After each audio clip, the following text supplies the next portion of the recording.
Friends, it's Sherry from Turquoise Dreaming. How's everyone doing today?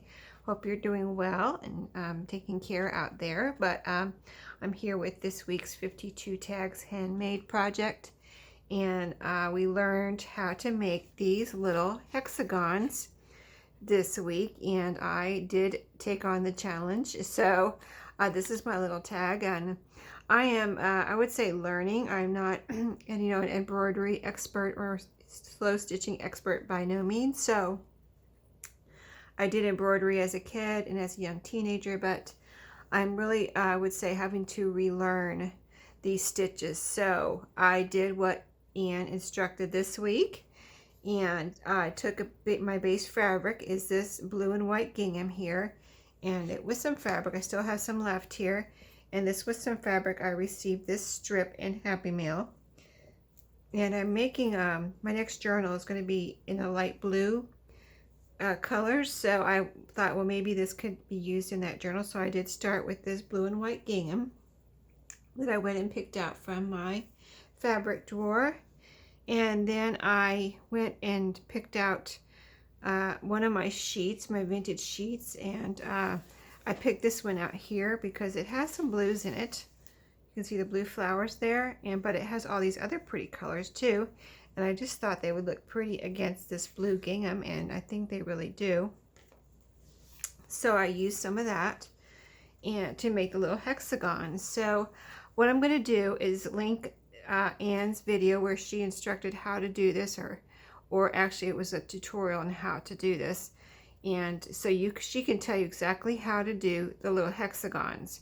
But what I'm going to tell you is how I cut out the circle. So you see how small these circles are. They turned out about, let me tell you, if you want to do this little challenge and you haven't done it yet, this, my hexagon is 1.5 inches across, but it started out with a circle this big. This is what I used for my little pattern, this little, ribbon spool here. I was using this ribbon anyway. I thought, well, that would be a perfect circle, because Anne was describing how, you use this, it looks really big, but by the time you fold it up, it's quite small. I mean, that's pretty small. So if you start out with even a smaller circle, you're going to end up trying to work with these little teeny hexagons. So I didn't want to, take a chance on just ending up with some little tiny thing that was going to be harder to work with. So I used this, and this is actually starting out at about 3 1/4 inches. So it started out at 3 1/4 inches, and it ended up being 1.5 inches. So that's one little tip on doing this week's challenge. And then Anne showed how when you fold, you make little folds to make this hexagon. She had a little, she called it a crafting iron, I believe. And she had her little iron, and she ironed the little, folds down, which I did too. But I got out my ironing board and my regular size iron, and I went in the other room. That's why I'm kind of not showing you on video.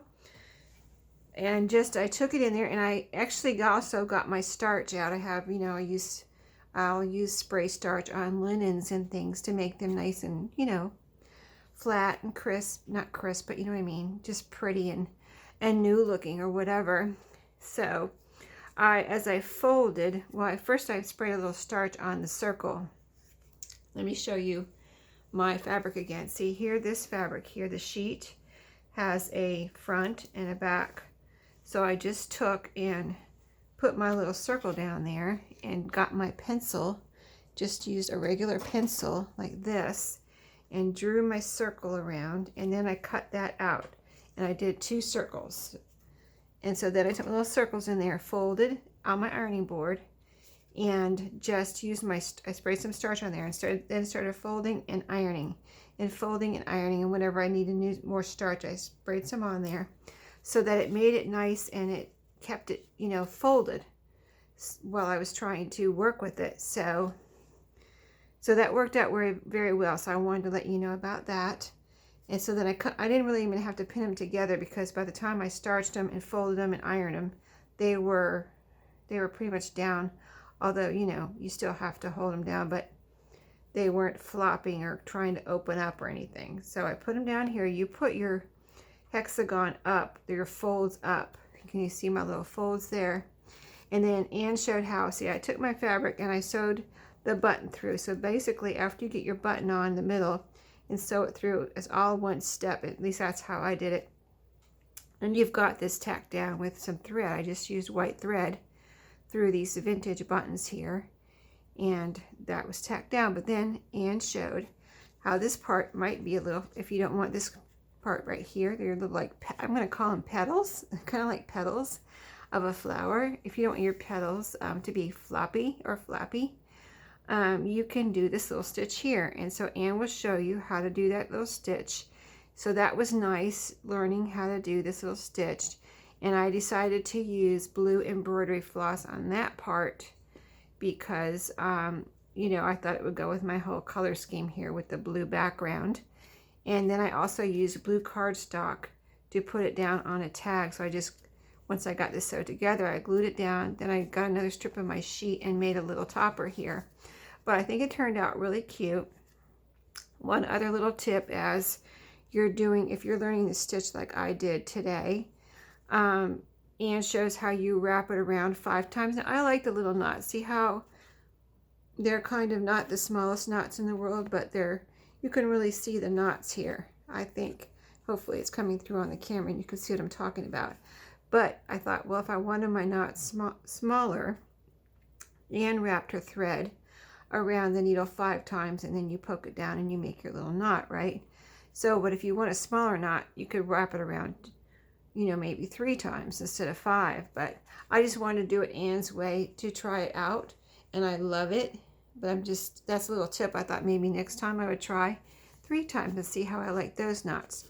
Just as a kind of, I'm going to call myself a beginner since I hadn't done it in years, and I'm just kind of learning everything over again. As I was learning, I just thought that would be good to just try 3 times around next time and see how I like those knots. Anyway, by the time I got all that done, I glued it down, and here you go. I'm done with my little tag this week, and I really love learning all these little new techniques. I've never made a little hexagon flower before.